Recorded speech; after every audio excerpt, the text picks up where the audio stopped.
ಇದೆ. ಇವತ್ತೇನು ಕೇಂದ್ರ ಸರ್ಕಾರ ಕಾರ್ಮಿಕ ಕಾನೂನುಗಳನ್ನ ಬದಲಾವಣೆ ಮಾಡಕ್ಕೆ ಹೊರಟಿದೆ, ಅದನ್ನ ವಿರೋಧ ಮಾಡ್ತಾ ಇದ್ದೀವಿ. 1948ರಲ್ಲಿ ಜಾರಿಯಾದಂಥ ಕಾರ್ಮಿಕ ಕಾನೂನುಗಳನ್ನು ಇವತ್ತು ರದ್ದು ಮಾಡಿ 4 ಸಂಹಿತೆಗಳಾಗಿ ಇವತ್ತು ಬದಲಾವಣೆ ಮಾಡಿದ್ದಾರೆ. ಇದನ್ನು ವಿರೋಧ ಮಾಡಿ ನಾವು ಹೋರಾಟ ಮಾಡ್ತಾ ಇದ್ದೀವಿ.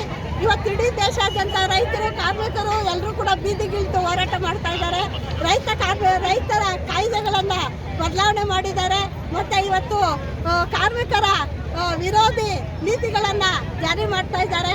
ಇಷ್ಟು ದಿನ ನಮಗೆ ಕನಿಷ್ಠ ಬೀದಿಗಿಳಿದು ಹೋರಾಟ ಮಾಡೋಕ್ಕೆ ಅವಕಾಶ ಇತ್ತು. ಇನ್ನು ಮುಂದಿನ ದಿನಗಳಲ್ಲಿ ಬೀದಿಗಿಳಿದು ಹೋರಾಟ ಮಾಡೋಕ್ಕೆ ಕೂಡ ಅವಕಾಶ ಇಲ್ಲಾರ್ದಂತಹ ಕಾನೂನುಗಳನ್ನು ಇವತ್ತು ತಂದಿದ್ದಾರೆ. ಆದ್ದರಿಂದ ಇವತ್ತು ಇಡೀ ದೇಶಾದ್ಯಂತ ನಾವು ಹೋರಾಟವನ್ನು ಮಾಡ್ತಾ ಇದ್ದೀವಿ. ಮತ್ತು ಕಳೆದ ಡಿಸೆಂಬರಲ್ಲಿ ನಮ್ಮ ಸ್ಕೀಮ್ ನೌಕರರು ಹೋರಾಟ ಮಾಡಿದ್ವು ಎಲ್ಲ ಸೆಂಟ್ರಲ್ ಮಿನಿಸ್ಟ್ರಿಗಳ ಮನೆ ಮುಂದೆ. ಅವತ್ತು ನಮ್ಮ ಸೆಂಟ್ರಲ್ ಮಿನಿಸ್ಟರ್ ಆದಂಥ ಕುಮಾರಸ್ವಾಮಿ ಅವರು ನಮ್ಮನ್ನು ಡೆಲ್ಲಿಗೆ ಕರ್ಕೊಂಡು ಹೋಗಿದ್ರು. ಡೆಲ್ಲಿಗೆ ಕರ್ಕೊಂಡು ಹೋಗಿ ನಮ್ಮ ಇಲಾಖೆ ಮಿನಿಸ್ಟ್ರು ಮತ್ತು ಸರ್ಕಾರದ ಸೆಕ್ರೆಟರಿಗಳಾದಂಥ ನಮ್ಮ PM ಸೆಕ್ರೆಟರಿ ಅವರು ಕೂಡ ಆ ಇದರಲ್ಲಿದ್ದರು. ನಾವು ಈ ಸರಿ ಏನಾದರೂ ಮಾಡಿ ವೇತನ ಹೆಚ್ಚಳ ಮಾಡ್ತೀವಿ ಅಂತ ಹೇಳಿದ್ರು. ನಮ್ಮ ಕೇಂದ್ರ ಸರ್ಕಾರ ಕೇವಲ ಅಂಗನವಾಡಿಯವ್ರಿಗೆ 2700 ರೂಪಾಯಿ ಕೊಡ್ತಾ ಇದೆ, ಬಿಸಿ ಊಟದವ್ರಿಗೆ ಕೇವಲ 600 ರೂಪಾಯಿ ಕೊಡ್ತಾ ಇದೆ, ಮತ್ತು ಆಶಾ ಕಾರ್ಯಕರ್ತರಿಗೆ ಕೇವಲ 1000 ರೂಪಾಯಿ ಕೊಡ್ತಾ ಇದೆ. ಮತ್ತು ನಮ್ಮ ಪಂಚಾಯತಿ ನೌಕರಿಗೆ ಕನಿಷ್ಠ ವೇತನ ಜಾರಿ ಮಾಡಿದ್ದಾರೆ. ಆದರೆ ಆ ಕನಿಷ್ಠ ವೇತನವನ್ನು ಕೂಡ ಇವತ್ತು 176 ರೂಪಾಯಿ ಇಳಿಸಿದ್ದಾರೆ.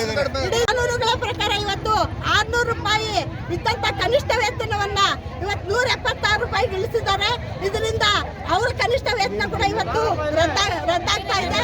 ಆದ್ರಿಂದ ಇವತ್ತು ನಾವು ಇಲ್ಲಿ ಹೋರಾಟ ಮಾಡ್ತಾ ಇದ್ದೀವಿ. ಮತ್ತೆ ಇವತ್ತು ಏನಾಗಿದೆ ಅಂತಂದ್ರೆ, ಮೊನ್ನೆ ಸಭೆಗೆ ಕರ್ಕೊಂಡು ಹೋದಂಥ ಸಂದರ್ಭದಲ್ಲಿ ನಮ್ಮ ಮಿನಿಸ್ಟ್ರು ಕೂಡ ಹೇಳಿದ್ರು, ಯಾಕೆಂದ್ರೆ 2018ರಿಂದ ಒಂದು ಸಿಂಗಲ್ ಪೈಸೆ ವೇತನ ಹೆಚ್ಚಳ ಮಾಡಿಲ್ಲ. ಮತ್ತೆ ಯೂನಿಟ್ ಕಾಸ್ಟ್ ಇವತ್ತು ಏನು ಯೂನಿಟ್ ಕಾಸ್ಟ್ ಕೊಡ್ತಾ ಇದ್ದಾರೆ ಅದು ಕೂಡ 2018ರಿಂದ ಹೆಚ್ಚಳ ಮಾಡಿಲ್ಲ. ಕೇವಲ 2700 ರೂಪಾಯಿಗೆ ನಮ್ಮ ಕಾರ್ಮಿಕರನ್ನ ದುಡಿಸ್ಕೊತಾ ಇದ್ದಾರೆ. ಇವತ್ತು BLO ಕೆಲಸ ಮಾಡಲ್ಲ ಅಂತಂದ್ರೆ ಎಲ್ಲರಿಗೂ ಕೂಡ ನೋಟಿಸ್ಗಳನ್ನ ಕೊಟ್ಟಿದ್ದಾರೆ. ಇವತ್ತು BLO ಕೆಲಸ ಮಾಡಿ ನಾವಿವತ್ತು ಅಂಗನವಾಡಿಗಳಲ್ಲಿ LKG UKG ಕೊಡಬೇಕು ಅಂತ ಕೇಳಿದ್ವಿ. ಆದ್ರೆ ಅದನ್ನು ಕೂಡ ಮಾಡದೆ ಇವತ್ತು ಏನ್ ಮಾಡ್ತಾ ಇದ್ದಾರೆ ಅಂದ್ರೆ, ಮಕ್ಕಳಿಗೆ ಶಿಕ್ಷಣ ಕೊಡಲಾರ್ದಂಗೆ ಇವತ್ತು ಬೇರೆ ಬೇರೆ ಕೆಲಸಗಳೆಲ್ಲ ಕೂಡ ಇವ್ರ ಕೈಲಿ ಮಾಡಿಸ್ತಾ ಇದ್ದಾರೆ.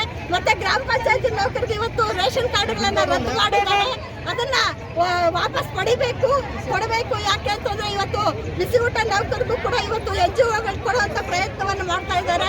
ಈ ಎಲ್ಲವನ್ನು ಕೂಡ ನಾವು ವಿರೋಧ ಮಾಡ್ತಾ ಇದ್ದೀವಿ. ಮತ್ತೆ ಇವತ್ತು ರೈತರ ಕಾಯ್ದೆಗಳನ್ನು ಇವತ್ತು ಬದಲಾವಣೆ ಮಾಡಕ್ಕೆ ಹೊರಟಿದ್ದಾರೆ. ಮತ್ತೆ ಬೀಜ ಮಸೂದೆ ಕಾಯ್ದೆಯನ್ನ ತಂದಿದ್ದಾರೆ. ಈ ಎಲ್ಲವನ್ನು ವಿರೋಧ ಮಾಡಿ ಇವತ್ತು ಅಖಿಲ ಭಾರತ ಬಂದ್ ಮಾಡಿ ಎಲ್ಲ ಕಡೆ ಕೂಡ ಇಡೀ ದೇಶಾದ್ಯಂತ ಹೋರಾಟವನ್ನ ಮಾಡ್ತಾ ಇದ್ದೀವಿ ಸರ್.